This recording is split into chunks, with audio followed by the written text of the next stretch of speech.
प्रिय विद्यार्थियों, आपका स्वागत है इस ई लेक्चर में, जो कि राजस्थान पर्यटन विकास निगम लिमिटेड एवं पर्यटन नीति 2015 पर आधारित है। इससे पहले भी पर्यटन पर 3 ई लेक्चर हैं, उनको भी आप जरूर देख लेना। पहला जो ई लेक्चर था वो राजस्थान की अर्थव्यवस्था में पर्यटन की भूमिका पर था। दूसरा जो ई लेक्चर था वो राजस्थान में पर्यटन की संभावना पर आधारित था। तीसरा पर्यटन से संबंधित जो समस्याएं हैं और उनका निवारण उन पर आधारित था। और चौथा आज अपन ई लेक्चर राजस्थान पर्यटन विकास निगम लिमिटेड एवं पर्यटन नीति 2015 विषय पर आधारित लेक्चर है। ये बीकॉम पार्ट सेकंड के विद्यार्थियों के लिए है। ईएफएम फर्स्ट विषय का नाम है राजस्थान में आर्थिक पर्यावरण, और मैं डॉक्टर मनुशरत पाठक, ईएफएम विभाग, एसआरएल राजकीय महाविद्यालय कालाडेरा जयपुर, आपका पुनः स्वागत और अभिनंदन करता हूं। राजस्थान राज्य पर्यटन विकास निगम लिमिटेड किस प्रकार से स्थापित हुआ, उसका क्या इतिहास है और इसकी क्या भूमिका रहती है पर्यटन के विकास में, वो इस ई लेक्चर में आज अपन समझेंगे। साथ ही जो राजस्थान पर्यटन के विकास के लिए जो नवीन नीति है 2015 की, उसमें क्या क्या प्रावधान रखे गए हैं होटलों के विकास के लिए, टूरिस्ट विकास के लिए, उसको भी अपन इस ई लेक्चर के माध्यम से समझेंगे। तो राजस्थान राज्य पर्यटन विकास निगम लिमिटेड की जो स्थापना की गई 1 अप्रैल 1979 में एक निजी सीमित दायित्व वाली कंपनी के रूप में की गई थी, और राज्य में पर्यटन विकास के लिए प्रोजेक्ट व स्कीम बनाना का कार्य इसको दिया गया था। इसके अलावा पर्यटकों के लिए निवास व भोजन आदि की व्यवस्था के लिए होटल, मोटल, युवा हॉस्टल, टूरिस्ट बंगले आदि चलाने का काम और उनकी व्यवस्था करना और उन्हें बनाना का काम इस राजस्थान राज्य पर्यटन विकास निगम लिमिटेड को सौंपा गया। इसके अलावा परिवहन को बढ़ावा देने के लिए मनोरंजन, माल की खरीद आदि के लिए सुविधाएं प्रदान करना व पैकेज पर्यटन की व्यवस्था करना भी निगम लिमिटेड का ही काम था। पर्यटन महत्व के स्थानों का रखरखाव करना, उनकी देखरेख करना, उनको मेंटेन करना, पर्यटन के प्रचार की सामग्री उपलब्ध कराना, उसे वितरित करना, उसे बेचना,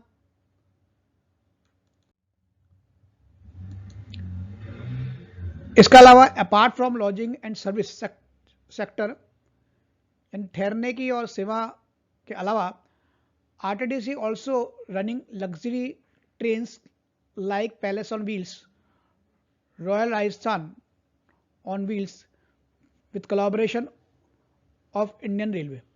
भारतीय रेलवे के सहयोग से आरटीडीसी जो है वो पैलेस इन व्हील्स और राजस्थान जो रॉयल ट्रेन है उसका संचालन कर रहा था, उसकी व्यवस्था कर रहा था, जिससे अधिक से अधिक पर्यटन का विकास हो राजस्थान में। RTDC also has public private partnership in सब major projects in Rajasthan like Jal Mahal tourism project, Tijara fort project. इसके अलावा जो आरटीडीसी है वो पब्लिक प्राइवेट पार्टनरशिप के अंतर्गत कुछ प्रोजेक्ट्स में भी काम कर रहा था, जिसमें जल महल प्रोजेक्ट और tourist project, Tijara project. The RTDC has a large network of booking offices all over the country and the world. It has unmatched number of agents which work endlessly round the clock. तो booking भी करता है और इसके पास जो है unlimited जो है एजेंट्स हैं, जो कि आरटीडीसी के सहयोग से जो है वो पर्यटन विकास में अपनी भूमिका निभाते हैं। इसके प्रबंध संचालन में सुधार करके इसकी कार्यकुशलता व लाभदायकता में वृद्धि की जानी चाहिए किसकी, आरटीडीसी की।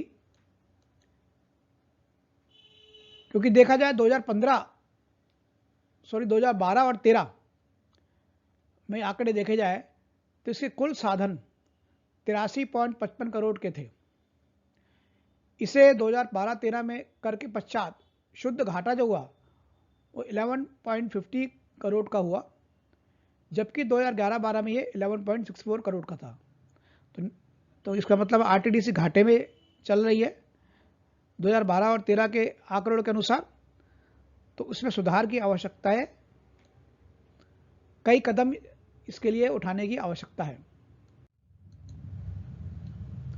देश में होटलों की एक नई श्रेणी हेरिटेज होटल्स के कुल 20 में से 15 होटल अकेले राजस्थान में चल रहे हैं, जिसका संचालन आरटीडीसी के द्वारा किया जा रहा है, जिन्हें बढ़ाया जा रहा है।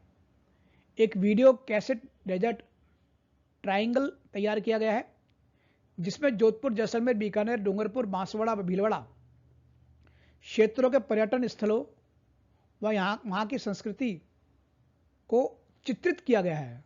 तो इस प्रकार की व्यवस्था इसलिए की गई है ताकि लोगों तक जो राजस्थान की पर्यटन की जो वर्तमान स्थिति है उसकी जानकारी मिले और उससे वो आकर्षित होकर यहाँ घूमने अधिक से अधिक आए, चाहे वो देशी हो चाहे वो विदेशी पर्यटक हो।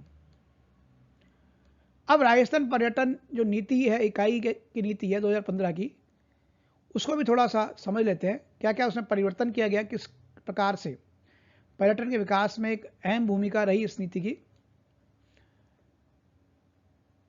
राजस्थान राज्य भारत में एक प्रमुख पर्यटन राज्य माना गया है। पर्यटन विभाग ने 2007 में राजस्थान पर्यटन इकाई नीति जारी की थी। इसके स्थान पर जून 2015 में राजस्थान पर्यटन इकाई नीति जारी की गई है। इसके द्वारा सुखाद संकल्प नीति प्रपत्र के दिशा निर्देशों के अनुसार पर्यटन क्षेत्र को विकसित किया जाएगा।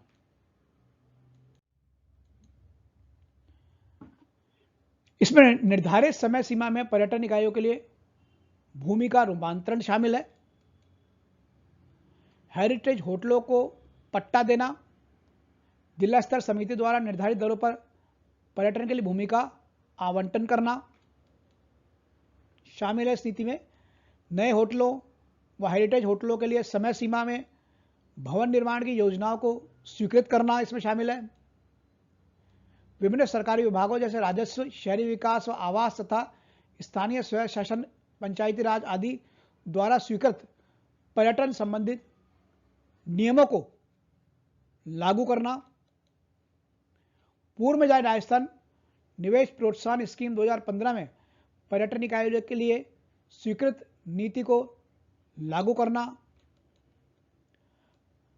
और यह आशा की जाती है इस नीति के फलस्वरूप कि इस नीति के आधार पर जो आधार ढांचा है वो विकसित होगा, सुदृढ़ होगा, आमदनी व रोजगार के सृजन होंगे, पर्यटनों के लिए कमरों की आवश्यक उपलब्धता को बढ़ाने में दिशा मिलेगी, ग्रामीण क्षेत्रों में हेरिटेज होटलों का विकास होगा, ग्रामीण पर्यटन को प्रोत्साहन मिलेगा और इसमें वृद्धि होगी, ऐसा माना गया है इस नीति के पश्चात। अब यहां पे पर्यटन इकाई की परिभाषा क्या है इस नीति के अनुसार। होटल मोटल सहित में न्यूनतम 20 किराए के कमरों की व्यवस्था होगी, उस पर न्यूनतम निवेश 2 करोड़ रुपए का होगा, वो पर्यटन इकाई होगी एक।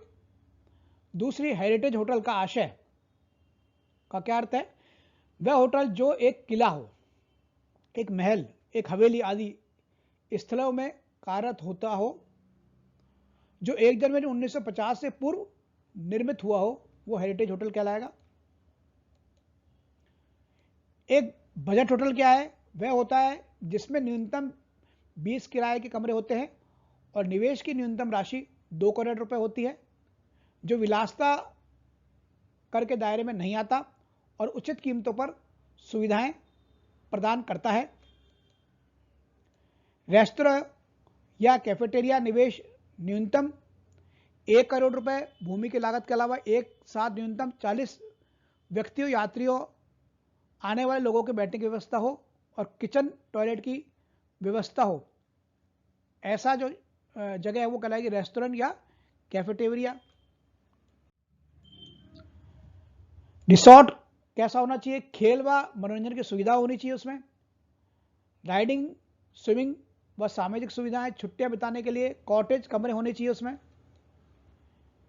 खेल का रिसोर्ट कौन सा कहलाएगा? जिसमें गोल्फ कोर्स हो, गोल्फ एकेडमी या एडवेंचर से जुड़े खेल और मनोरंजन की सुविधाएं हो। स्वास्थ्य रिसोर्ट स्पा कौन सा कहलाएगा? अल्प अवधि के लिए रहने की सुविधा हो उसमें, थोड़े समय के लिए। स्पा सेवाएं जैसे योगा, मालिश, ध्यान व शरीर को स्फूर्तिवान बनाने की अन्य क्रियाएं वहां होती हो, संभव हो। कैंपिंग स्थल तंबुओं में कम से कम 10 खाने, नहाने, टॉयलेट की सुविधा हो। एम्यूजमेंट पार्क क्या है? जिसमें राइड्स हो, खेल और मनोरंजन की क्रियाएं संचालित होती हो। पशु सफारी पार्क वन विभाग की इजाजत से हो सकता है, पहले इजाजत लेनी पड़ेगी, परमिशन लेनी पड़ेगी, अनुमति लेनी पड़ेगी। सभा केंद्र 5000 वर्ग फुट जगह में है, जहां सभाएं, सम्मेलन, नुमाइशें हो सके और एक समय में 500 लोग बैठ सके।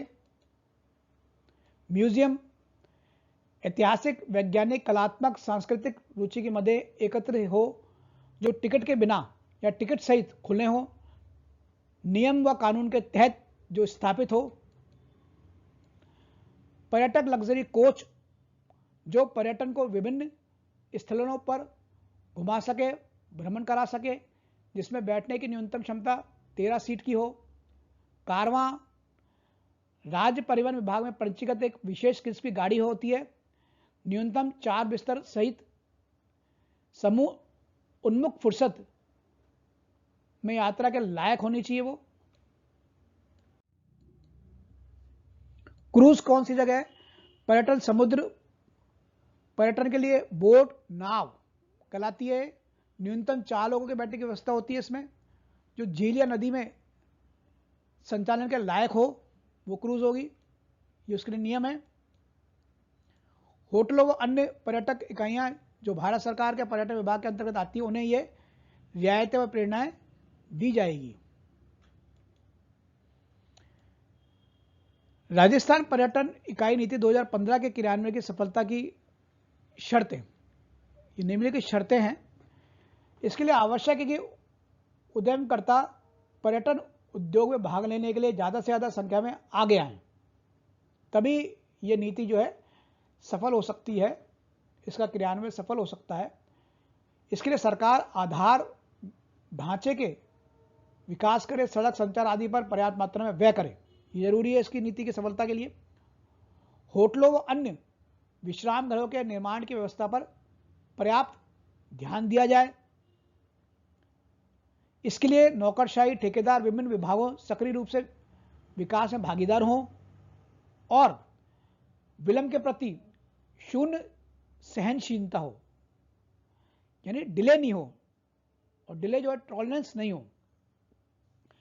इसके बाद वित्तीय साधन पर्याप्त मात्रा में उपलब्ध हो, ये सब जरूरी है इस 2015 की जो राजस्थान पर्यटन इकाई नीति है उसकी सफलता के लिए। तो आज जो है वो बीकॉम पार्ट सेकंड के विद्यार्थियों के लिए राजस्थान पर्यटक नीति 2015 और आरटीडीसी क्या है इसको हमने जाना। आपके लिए लाभान्वित ये रहेगा, ऐसी आशा करता हूँ। आप चैनल को सब्सक्राइब करिए, लाइक करिए। देखने के लिए पुनः धन्यवाद।